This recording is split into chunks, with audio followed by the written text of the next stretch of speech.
Okay, for the first installment of Poetry Corner at the Brandt House, I have selected Lochinvar, written by Sir Walter Scott in 1808. Mr. Scott was from Scotland.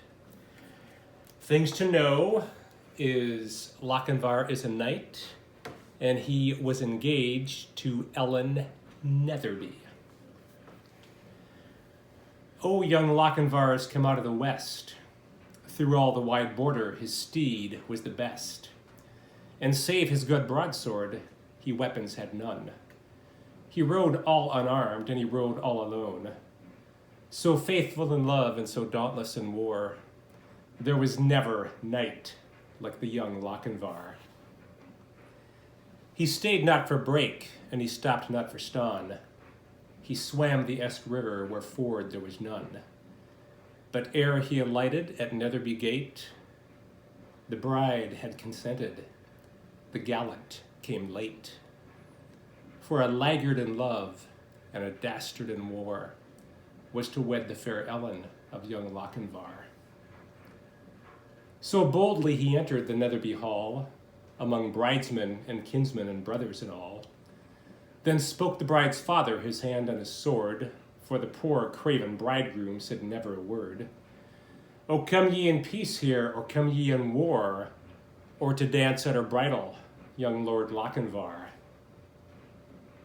I long wooed your daughter, my suit you denied. Love swells like the Solway, but ebbs like its tide. And now I am come with this lost love of mine, to lead but one measure, drink one cup of wine. There are maidens in Scotland more lovely by far, that would gladly be bride to the young Lochinvar. The bride kissed the goblet, the knight took it up. He quaffed off the wine and he threw down the cup. She looked down to blush, and she looked up to sigh, with a smile on her lips and a tear in her eye. He took her soft hand ere her mother could bar. Now tread we a measure, said young Lochinvar. So stately his form and so lovely her face, that never a hall such a galliard did grace. Well, her mother did fret, and her father did fume, and the bridegroom stood dangling his bonnet and plume, and the bridemaidens whispered, 'Twere better by far to have matched our fair cousin with young Lochinvar. One touch to her hand and one word in her ear, when they reached the hall door and the charger stood near. So light to the croup the fair lady he swung, so light to the saddle before her he sprung. She is won, we are gone over bank, bush, and scar.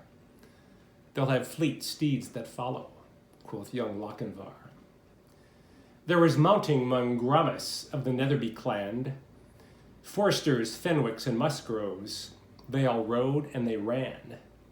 There was racing and chasing on Canopy Lee, but the lost bride of Netherby ne'er did they see.